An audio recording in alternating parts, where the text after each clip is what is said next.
the American hero who was actually the hero of two worlds.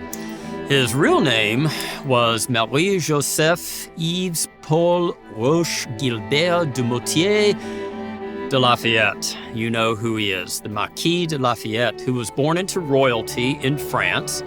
At age 13, he was commissioned an officer in the French army. And at age 19, he found out about the Americans and our rebellion against the English king, and he wanted to join our fight against the British. I guess he didn't like the British too much either.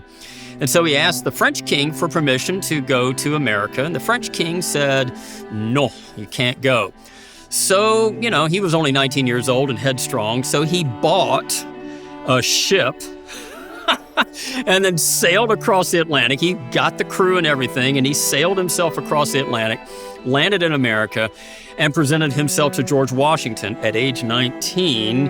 And George Washington immediately made him a major general in the Continental Army. Try that on for size.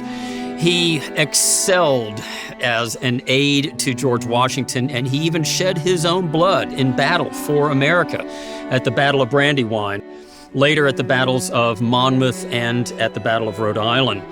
He was also at the Siege of Yorktown, where he was the liaison between the French and the American armies. And of course, America won that siege in 1781. And he then went back over to France, where he sided with those who wanted a constitutional monarchy during the French Revolution. He wrote a document with Thomas Jefferson's help called the Declaration of the Rights of Man and the Citizen. They sided very heavily with natural law, and he advocated for the abolition of slavery. Somehow, he escaped the guillotine there in the French Revolution, and he escaped to the Netherlands.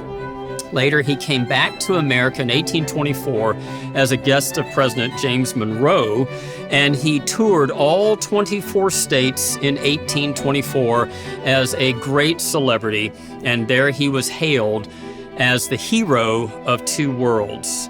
He died in 1834 and is buried today in France, but under the soil of Bunker Hill.